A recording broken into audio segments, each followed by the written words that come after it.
On connaît tous Sissi, l'impératrice malheureuse et rebelle de la cour de Vienne.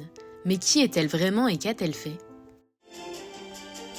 Bienvenue dans Sur leurs traces, le podcast qui retrace les biographies des grandes femmes qui ont marqué l'histoire. Sissi, de son vrai nom Elisabeth Amélie Eugénie de Wittelsbach, est née le 24 décembre 1837 à Munich en Bavière. Quatrième d'une fratrie de 10 filles, elle est l'enfant de la princesse Ludovica et de Maximilien de Wittelsbach. Elle grandit dans un environnement où la liberté règne, au contact de la nature et loin de la cour et de ses contraintes. C'est en 1853 que son destin va changer. Personne, et encore moins Elisabeth, ne pouvait s'attendre à ce qui allait se passer. Alors qu'elle accompagne sa mère et sa sœur aînée Hélène à Badischle, où cette dernière devait être présentée à l'empereur d'Autriche, François-Joseph Ier, à qui elle était promise, ce dernier tombe sous le charme d'Elisabeth et décide de l'épouser un an plus tard alors qu'elle a 17 ans. L'arrivée de Sissi à la cour impériale de Vienne s'est révélée difficile. Elle avait du mal à s'adapter aux rigides protocoles de la cour dont elle n'avait pas l'habitude.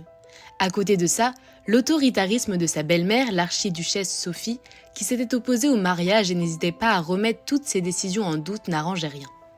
En ce qui concerne François-Joseph, bien que très amoureux, ne peut pas passer beaucoup de temps avec son épouse à cause de ses obligations impériales. Sissi accouche pour la première fois de sa fille Sophie en 1855, puis une deuxième fois un an après avec Gisèle. Sa belle-mère prend alors en charge l'éducation des 2 filles, considérant que Sissi n'est pas digne de les élever selon leur rang. C'est pendant un voyage en famille, organisé par Sissi par rébellion, que Sophie va mourir à la suite d'une courte maladie. Elisabeth éprouve une immense culpabilité après la mort de sa fille. Elle délègue alors l'éducation de sa deuxième fille à l'archiduchesse Sophie.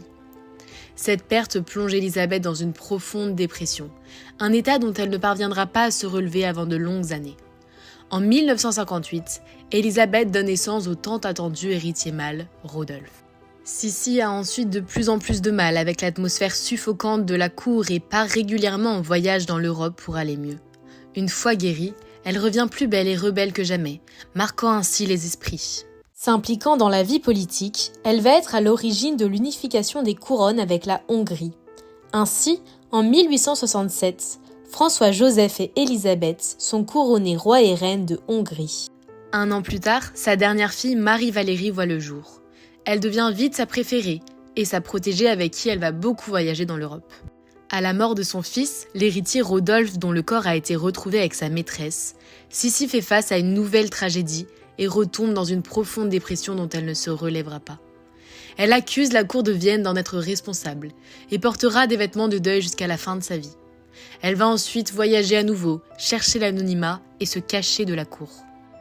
C'est le 8 septembre 1898 à Genève que Sissi est assassinée par Luigi Lucchini, un anarchiste italien qui lui a enfoncé une lime près du cœur. Elle est inhumée dans la crypte des Capucins à Vienne, où elle repose en paix depuis.